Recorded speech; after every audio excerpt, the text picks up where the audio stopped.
Everyone, welcome to the show. By now, you all know Donald Trump won last night. Not something we anticipated. Of course, it was always a possibility. There was some erosion that we saw in focus groups, a couple people here, a couple people there, as I mentioned, that had voted for Trump in 2016, voted for Biden, and then went back to Trump. I think it was more than just that erosion, obviously, from what we're seeing from the numbers. One thing this proves, though, is that Trump was lying about the election in 2020. Because if the Democrats consistently commit election fraud, then how did he win last night? Right? Explain that, MAGA.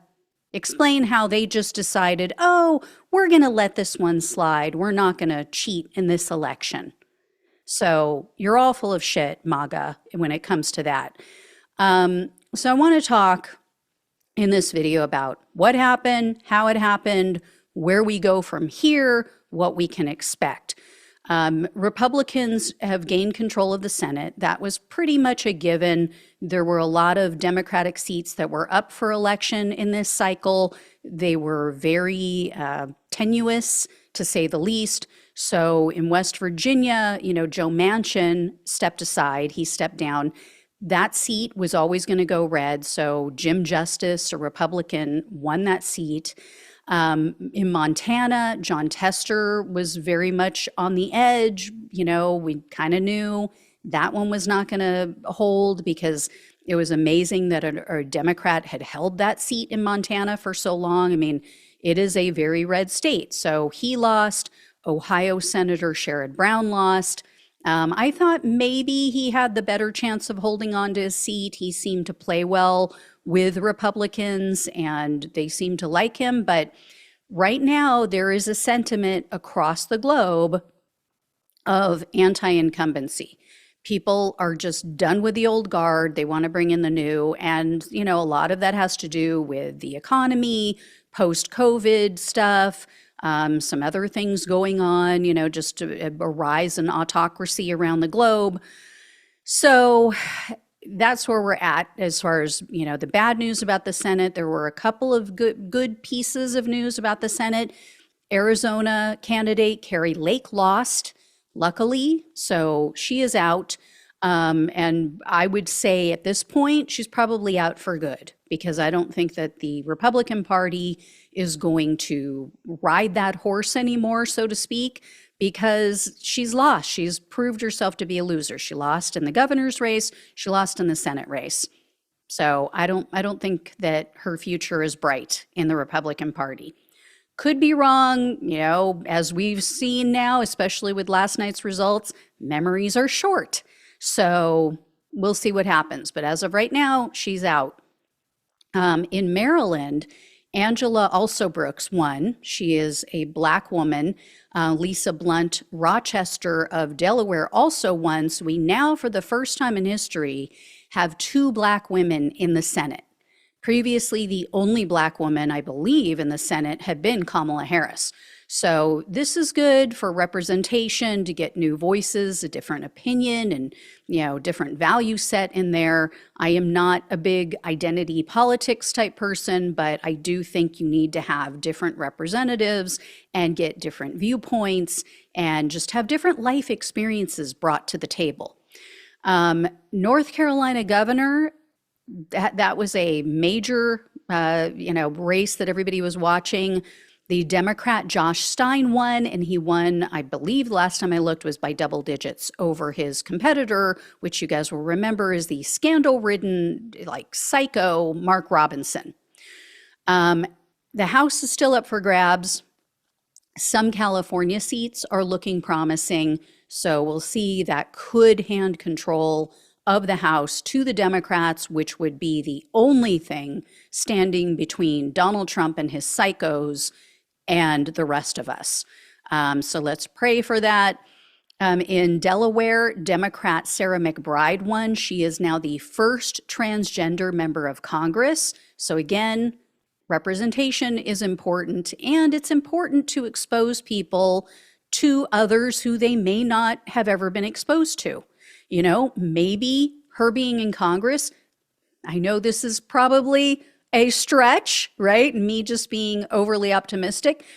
Maybe some Republican members of Congress will get to know her and go, oh, you mean transgender people are just people. They're just normal, right? They just want to live their lives.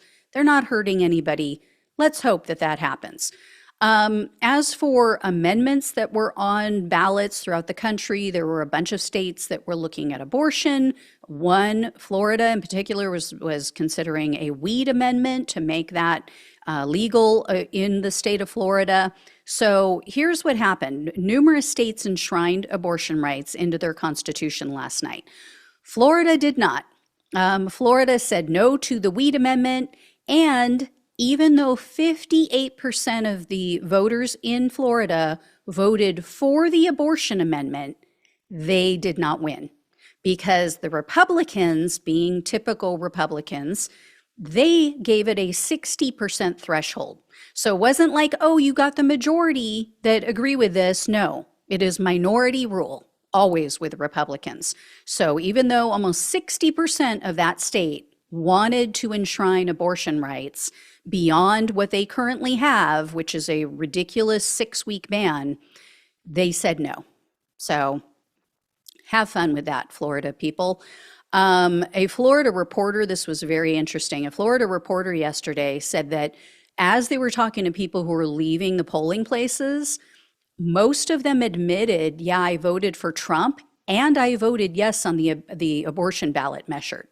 So these people didn't want to go on camera. They were worried about backlash, but I mean, it shows you the breakdown in their thinking, right? I care about women's rights. I think a woman should have a right to choose, but I'm going to vote for the guy who installed 3 different members on the Supreme Court who took away that right. And the guy who has said, and his running mate has said, we want to take away that right on a federal level. So this is the disconnect in their brain. So we'll see what happens. But in Maryland, they agreed to an abortion amendment, 74% to 26%. It wasn't even close. New York, they had like kind of an abortion issue on the ballot. It was about equal rights. And again, passed with no problems. 71% voted yes, 29 no. Colorado, Missouri, and Arizona, they had abortion rights amendments on their ballots. They all voted yes. Arizona, 63 to 37%. Colorado, 62 to 39%. Missouri, 52 to 48%, so it was a little closer there. Montana and Nevada, last I checked, their results were not in yet, but it was looking good for the pro-choice side. South Dakota, they did not pass their abortion amendment. In Nebraska, they had 2 measures on their ballot. So one of them banned abortion after the first trimester. The other one had no length of time. So the people of that state in Nebraska went with that one, with the first trimester abortion ban. So after that, no abortions. So here's how we got here. I think that we cannot overlook or, we can't put too much weight into the fact that we had bomb threats for the first time in our country at polling sites. So Arizona, Michigan, Wisconsin, Georgia, and Pennsylvania all had bomb threats issued. These were made via email, and they were determined to have come from a Russian email server. So we literally have Russia, again, meddling in our elections, and the majority of these threats were made at Black polling locations, places where the Black residents, the number of Black residents is very high in these locations. Not a coincidence, right? We had 38 bomb threats in Georgia alone throughout the day. And the reason I say we need to underline this and take this seriously is that a lot of these polling places were evacuated because they didn't know what to make of them at first. They didn't know if these were serious threats. So think about it. You had so much turnout yesterday. huge amount of turnout on election day. People were evacuated. How many of those people either just chose not to come back or couldn't come back? Maybe they took off on their lunch break to vote. They had to get back to work, right? Or they had to get home to the kids or whatever. I mean, how many thousands of people of all of those places, again, 38 polling locations in Georgia alone. Think about that. If you had, 1,000, 2,000 at each of those places, how many more votes could have been cast? In Pennsylvania, I want to point this out because I think this was a huge problem. There were massive lines of young people waiting in line to vote in Philadelphia. They had at one place only 10 machines, and in the middle of the day, the wait was anywhere between 90 minutes to 2 hours. By that evening, it was a 4 to 5 hour wait at Lehigh, right by Lehigh University. So you had a bunch of young people waiting to vote, a lot of them for the first time. An MSNBC reporter was out there interviewing them. And so many of them, yes, it's my first time. Yes, I'm voting for Kamala. How many of them waited 4 to 5 hours? It wasn't until last night, after almost all the voting was done, that they brought in more machines. Why are we not more proactive about this? When they saw that people were waiting an hour and a half to 2 hours, that's when you bring in more machines. You don't wait till it grows to 4 to 5 hours. So unbelievable. Just failures all around. There were all kinds of games that the Republicans played in the lead up to this election with purging people from voter rolls. Some of them were residents of the United States. They were American citizens, and that was proven. And then they had a hell of a time trying to get back on the voter rolls. And how many of them just said, forget it. I'm not even going to bother. I'm not even going to try to fight this, right? So Democrats, you need to take off the gloves because Republicans are not playing fair, and we need to start responding in kind. That's all I'm going to say. So here's what we can expect going forward. Right? This is a nightmare. It's a national nightmare. I said the other day, it felt like it was Christmas Eve. Now it feels like the nightmare before Christmas. So here's what we can expect. The Republicans are going to overplay their hand. I am 100% certain of that. They feel like they have been handed a huge mandate by the American people. They feel that they are invincible, and they are going to go to the extreme. We think we've seen them extreme before. We haven't seen anything yet. They're going to overplay their hand, and that is going to help in the midterm election. I know that's 2 years away. I know it's like, oh my God, we got to hold on for 2 years. Yes, we do. We have no choice. Here's the thing. We saw this. We lived through this, right? In 2016, we heard people say over and over again, yeah, I voted for Trump, but I didn't believe everything he says. He's full of bluster. He just talks. He's not going to do all these crazy things. Do you guys remember a Twitter account called Trump Regrets? I know from a lot of your comments, you're not on Twitter. There was a Twitter account called Trump Regrets, and it was filled with thousands and thousands of people who voted for Trump in 2016 because he was an unknown commodity at that time, and they immediately or sometime thereafter regretted their decision.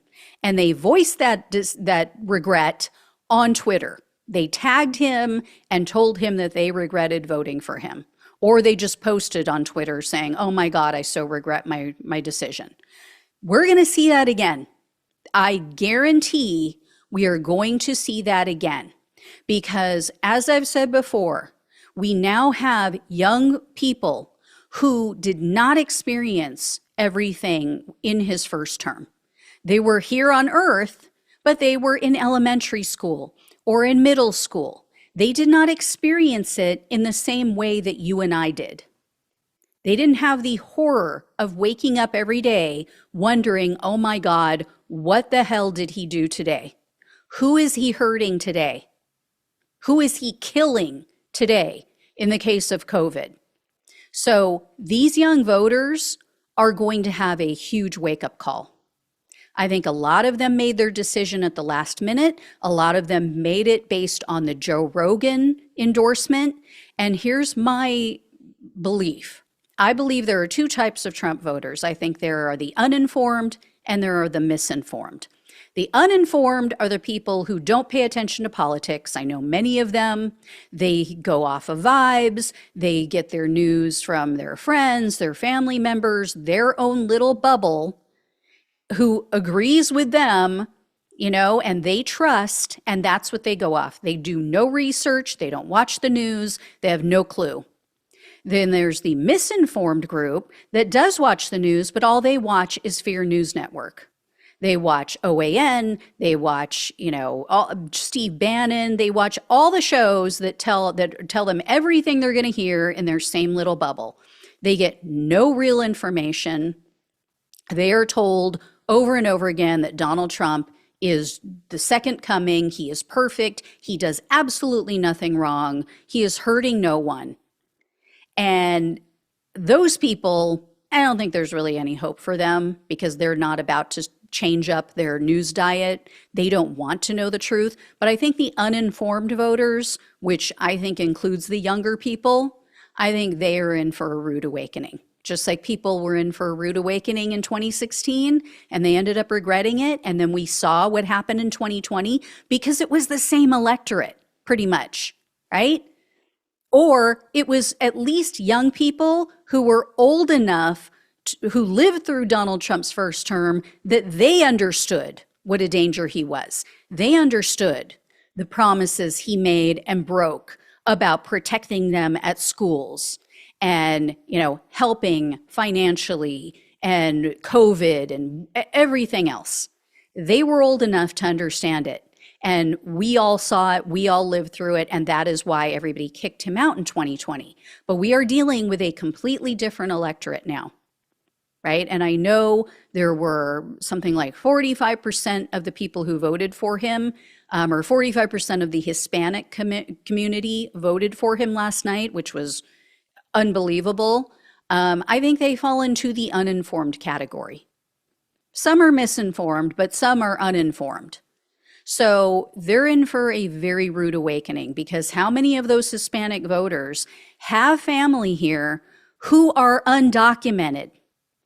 I personally know some people who they may be younger generation, but they're older generations, their parents or their grandparents or both, or they have cousins or aunts and uncles who are undocumented. What is going to happen if he follows through, as he said, on these mass deportations, and he starts rounding all their family members up and shuttling them out of the country? How are they going to feel, right? And guess what? It's on them. It is on you, Mr. and Mrs., you know, Hispanic voter who thinks that Trump is a great guy, and he's just talking. He's not really going to do it. We saw it. We saw it in 2016, 2017, when he started the family separation policy and how many people had their lives altered forever. It will never be the same, right? I mean, it's going to happen. I guarantee it's going to happen. And one of Trump's people was just recently on a show and they asked him, this is one of Trump's top advisors, and they said to him, what are you going to do if you have an undocumented person and they have children here who were born in America, who are US citizens, who have never known any other country, who have never lived anywhere but the US? And he said, you throw the kids out with them. Yeah, wait till that starts happening. Here's the other thing that's going to happen. We have anti-choice groups who are already plotting their federal ban. The president of Susan B. Anthony Pro-Life America said, quote, President Trump's first term pro-life accomplishments are the baseline for his second term. In the long term, GOP pro-life resolve must be strengthened and centered on the unalienable right to life for unborn children that exists under the 14th Amendment. So they're going to push for a federal ban. And Trump is going to be caught between a rock and a hard place. Because as we saw from these abortion amendments, the majority of the country is not with them. The majority of the country does not want a federal ban, but we know that Trump and Vance do. So we'll have to see, which way he tilts on this. I mean, he doesn't have to win another election. So, he doesn't have to go with what the majority thinks. So that part's gonna be very interesting to watch. And wait until all of these young men, all these young male voters figure out that abortion rights aren't just about women. Wait till they figure out that they're gonna have to pay child support for 18 years. Yeah, they think their cost of living is high now. Yeah.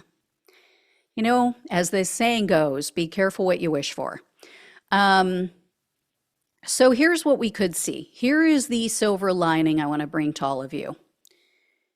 Yes, there will be regrets.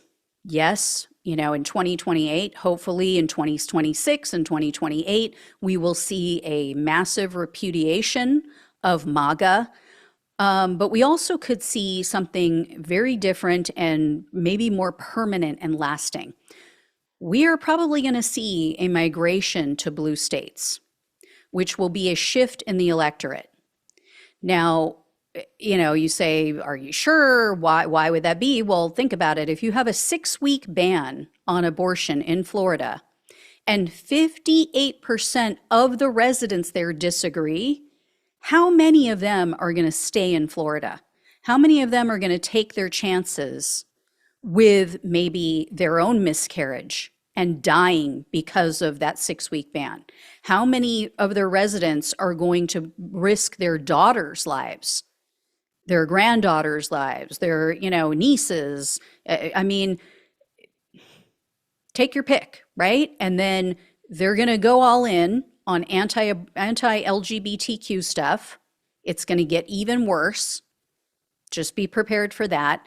So, we've already been hearing, I see in the comment section, I see on other sites, people saying that they don't feel safe in Florida, given that they're a part of that community, or they have a family member, a child maybe, that's a part of that community. So they're going to start moving. I think we're going to see some migration to other states. Maybe on the on the East Coast, we might see more people move to North Carolina. And that might be a good thing for the midterms and for, the next presidential election in 2028. Maybe we will see North Carolina flip blue. It was close, it wasn't like it was out of the realm of possibility this year. Unfortunately, the one thing it won't affect is the census. So as you guys all know, I think it's every decade they do the census. And that determines how many seats each state gets in the House of Representatives. So unfortunately, we're not going to have another census for a while. So we're not going to see that affected, because what we really need to do is get the population down in these red states. That's the problem. They've had a boon, they've had an influx of people moving there, like Texas. You have a lot of Democrats that have moved into that state, and it gave them more political power. Unfortunately, not enough Democrats have moved in that it has flipped the state to a blue state, or even purple at this point. It is solidly red, right? Unfortunately, Ted Cruz won last night. So that's going to take some time.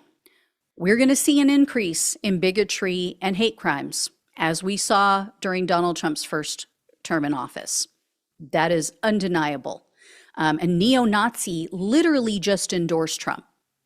This is a former Proud Boy, of course.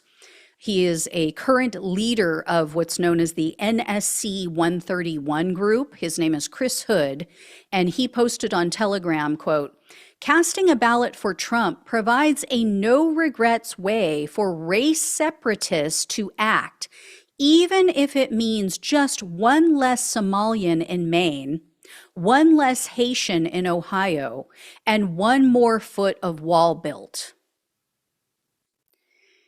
So, yeah, I mean, they can say, oh, Donald Trump's not racist. Donald Trump's not racist. Well, you know who thinks that Donald Trump is racist? Racist. White supremacists, neo-Nazis think that Donald Trump is racist. That's why they vote for him. That's why they endorse him, because he is giving them what they want.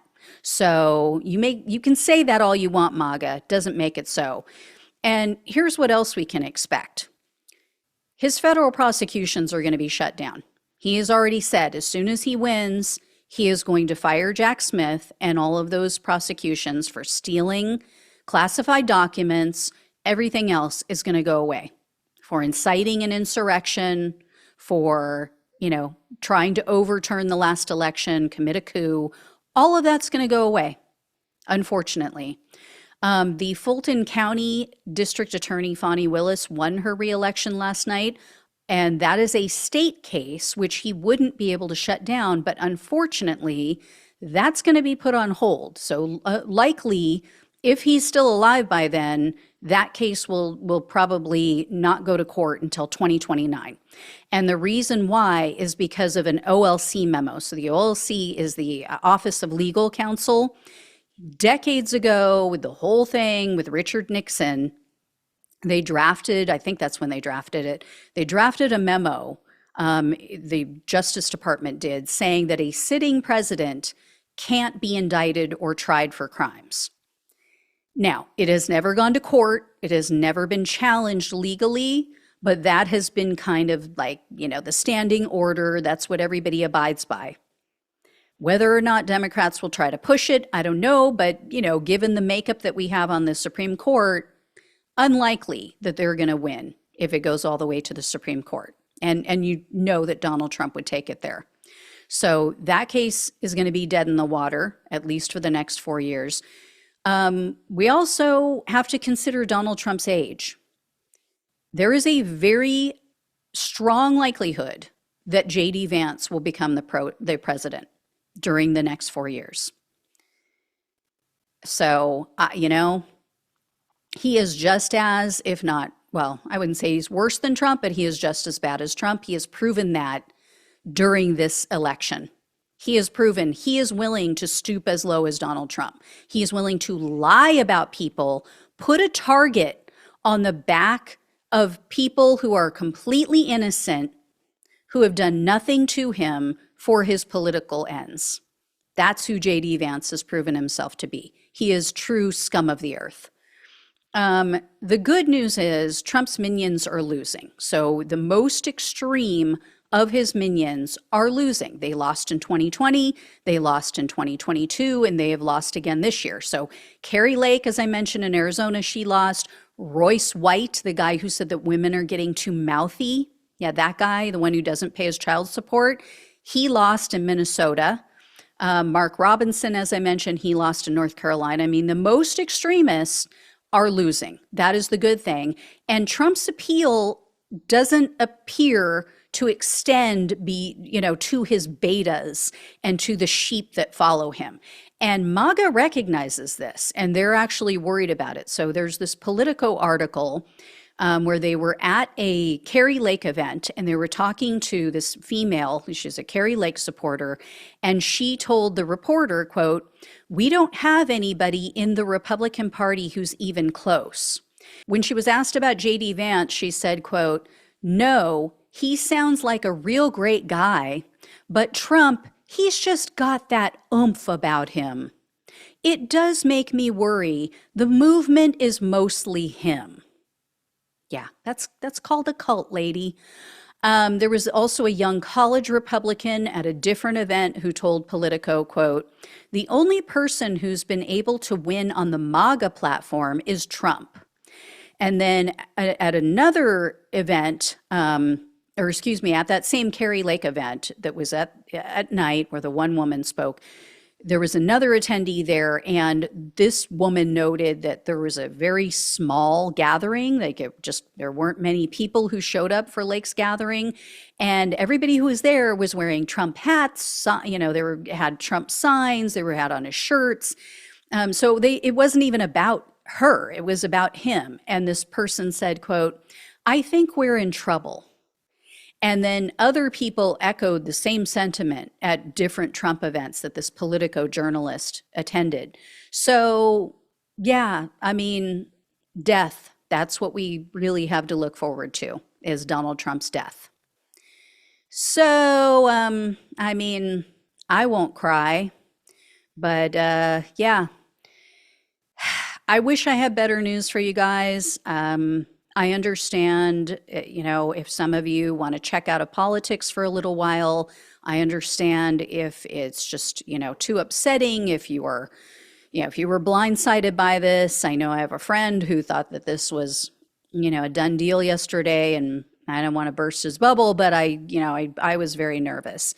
The Ann Seltzer poll did give me hope. Unfortunately, it did make me think that there was a secret hidden vote out there for Kamala Harris. But, and we can't discount racism and sexism either. I mean, it is alive and well in this country. So we have to be honest about that. But I think it was a confluence of factors. Again, I think when all of the exit polls are put together, all of the stats are put together, we are going to see a large number of new young voters who did not live through what we lived through.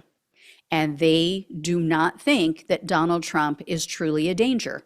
They think that he's like a comedy club performer, and they like the show.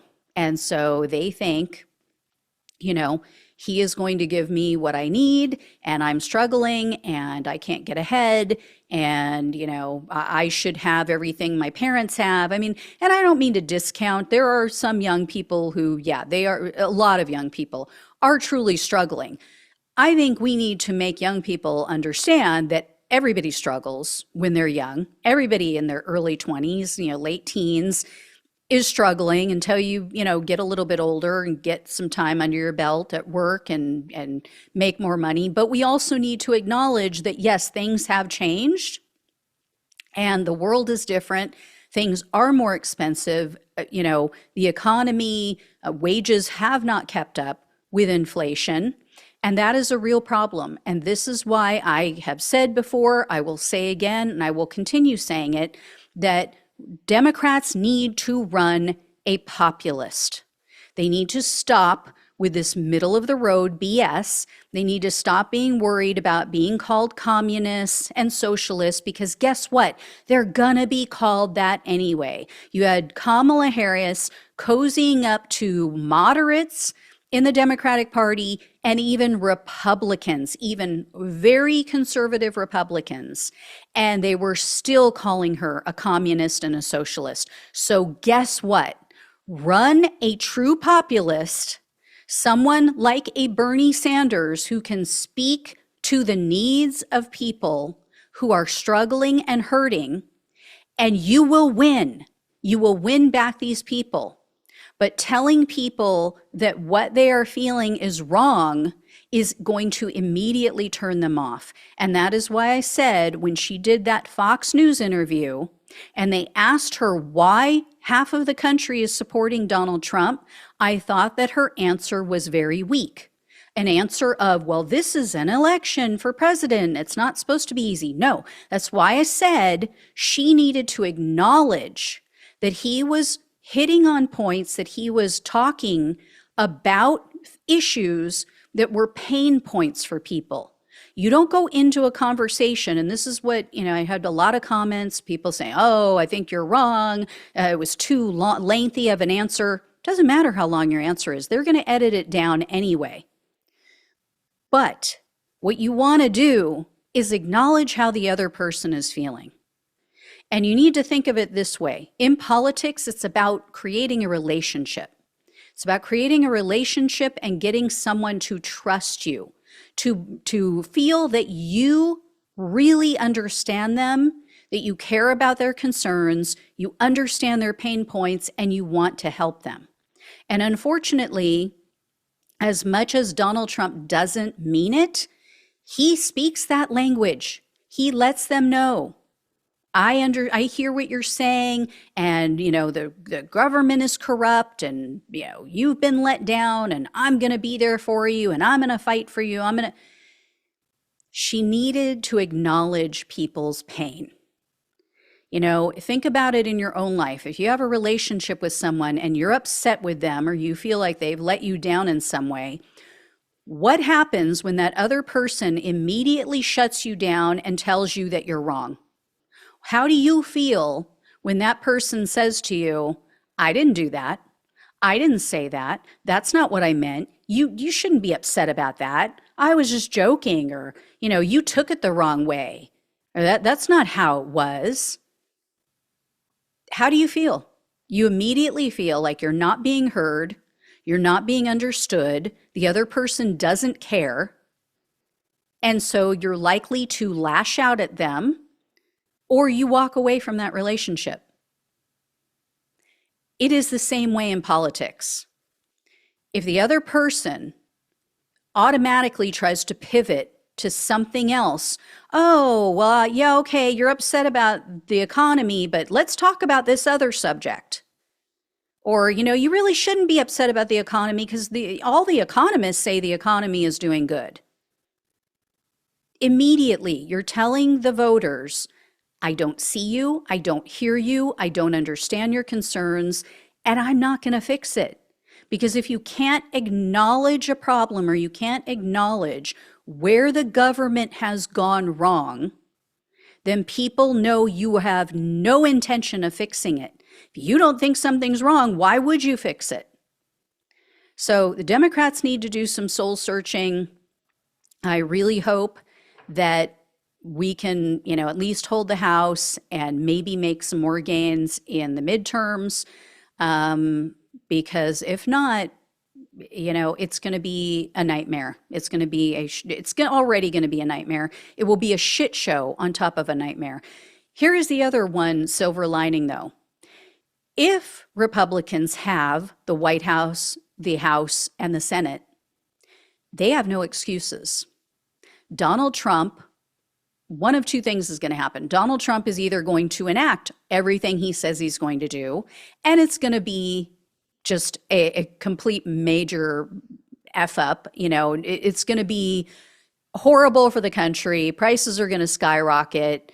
Things are just going to go to hell, and people will understand that he's a moron. And this is why he's failed at every business that he's had.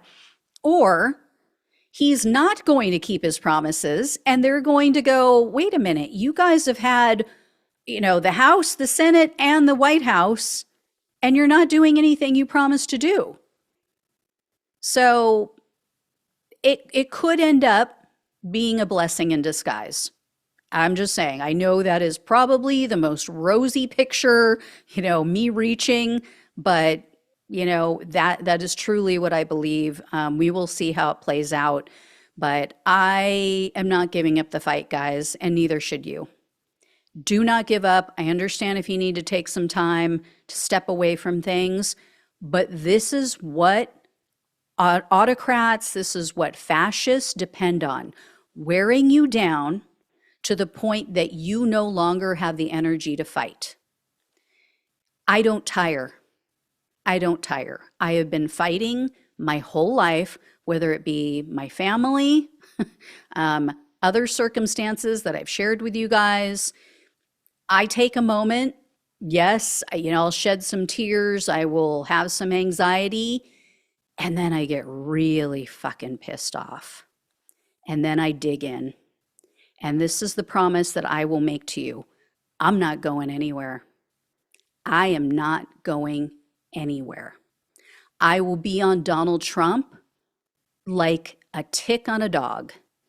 If he puts one foot out of line, you are going to hear about it. If he blinks wrong, you're going to hear about it.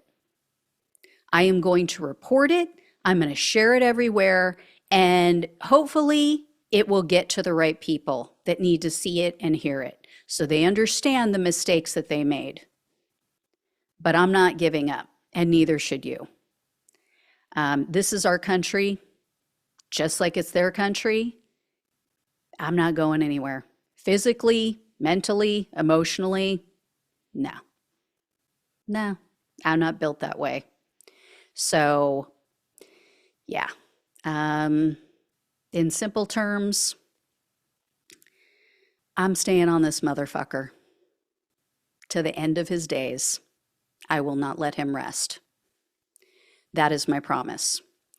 So I hope you will stick with me.